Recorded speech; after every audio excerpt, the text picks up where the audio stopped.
God friends. பிரசங்கி 4ஆம் அதிகாரம் 9ஆம் வசனம்.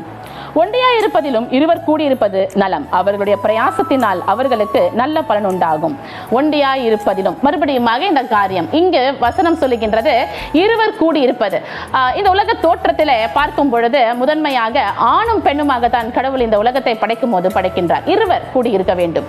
அடுத்த கட்டமாக உலகத்தில் உள்ள பாவங்கள் நிமித்தமாக இந்த உலகத்தினுடைய பாவம் தாங்க முடியாதபடியினாலே நோவாவினுடைய காலத்துல ஜலப்பிரளயத்தை கொடுத்து உலகத்தை அழித்து அதை என்ன செய்கிறார் என்று சொன்னால் மறுபடியுமாக ரெனோவேட் பண்றாரு, உலகத்தை மாடிஃபை பண்றாரு. அப்பொழுது கூட நோவாவிடத்துல கர்த்தர் சொன்ன ஒரு காரியம், ஜோடு ஜோடாக இரண்டு நல்ல சுத்தமான பறவைகள், சுத்தமான மிருகங்கள், அசுத்தமான பறவைகள், இப்படியான காரியங்களை கர்த்தர் அந்த பேழைக்குள்ளாக ஒளித்து வைக்க சொல்லுகிறார், உள்ளே சேர்த்து வைக்க சொல்லுகிறார். எல்லாவற்றிலேயுமே இந்த பேட் ஒன்றிணைந்து இருக்கின்ற அந்த வாழ்க்கையை தான் கர்த்தர் ரொம்பவும் அதிகமாக விரும்புகிறவரா இருக்கிறார். அவருக்கு ரொம்ப பிடித்தமான ஒரு சூழ்நிலையை பார்த்தோமே ஆனால் எல்லாவற்றிலேயுமே கூடி இருப்பதை கர்த்தர் விரும்பி இருக்கின்றார். இந்த உலகத்திலே இயேசுவானவர் பாலகனாக பிறக்கும் பொழுதும் கூட ஒரு தாய்க்கும் தந்தைக்கும் என்று சொல்லி இருக்கின்ற அந்த உறவிலே ஒரு கன்னிமரியான இடத்துல பிறந்திருந்தாலும் கூட தன்னுடைய எல்டர் சன்னுடைய கடமை என்னவோ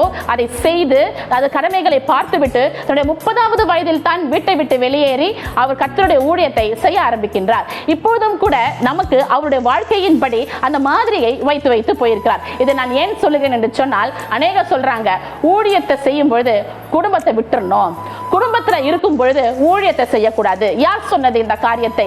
கர்த்தராகிய இயேசு கிறிஸ்து எல்லாவற்றிலேயும் நம்மை போல பாடு அனுபவித்தவர்களாய் தான் இருந்தார். நம்மை போல எல்லா விதமான சுமைகளையும் அவரும் சுமந்தார். நம்மை போல கண்ணீர் விட்டார். நம்மை போல அவருக்கும் பசி உண்டாயிற்று. நமக்கு இருந்த எல்லா வேதனைகளும் அவருக்கும் இருந்தது, அவருக்கும் அந்த பாடுகள் இருந்தது. அந்த குடும்பத்தின் சூழ்நிலை அவரும் கடந்து வந்திருக்கிறார். ஒரு மூத்த மகனாக தகப்பன் இல்லாத சூழ்நிலையிலும் கூட அந்த குடும்பத்தை எடுத்து நடத்தி இருக்கிறார். அந்த சூழ்நிலையிலையும் தன்னுடைய பரம பிதாவினுடைய அழைப்பை ஏற்று அவர் அழைத்த அழைப்பிற்கு தன்னை அர்ப்பணிக்கவும் செய்தார். இதைத்தான் இயேசு கிறிஸ்து நமக்கு அவருடைய வாழ்க்கையின் மூலமாக மாதிரியை வைத்திருக்கிறார். இதை நாமும் செய்ய அழைக்கப்படுகின்றோம். வேதாகமத்திலேயும் இருக்கின்ற கருத்துக்கள் இதற்கு நமக்கு சொல்லிக் கொடுக்கின்ற பாடங்கள். நாம எப்படி இதிலிருந்து கற்றுக்கொள்ள வேண்டும் என்பதை தான் நம் சொல்லிக் கொடுக்கின்றது. ஒருவன் ஒண்டியா இருக்கிறோம், இதை எல்லாத்தையும் செய்ய முடியாது.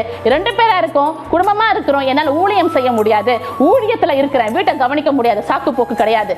இந்த குடும்பத்தில் இருந்து தான் நம்மளுடைய ஊழியம் ஆரம்பிக்கின்றது.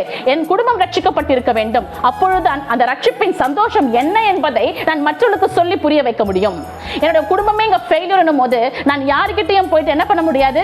இயேசுவின் ரட்சிப்பை சொல்ல முடியாது. உங்கள் குடும்பம் எப்படிப்பட்டதா இருக்கின்றது? கிறிஸ்துவுக்குள் கட்டப்பட்ட குடும்பமா இருக்கின்றதா? உங்கள் வீட்டிற்கு ரட்சிப்பு வந்திருக்கிறதா? Have a blessed day. Praise be to God.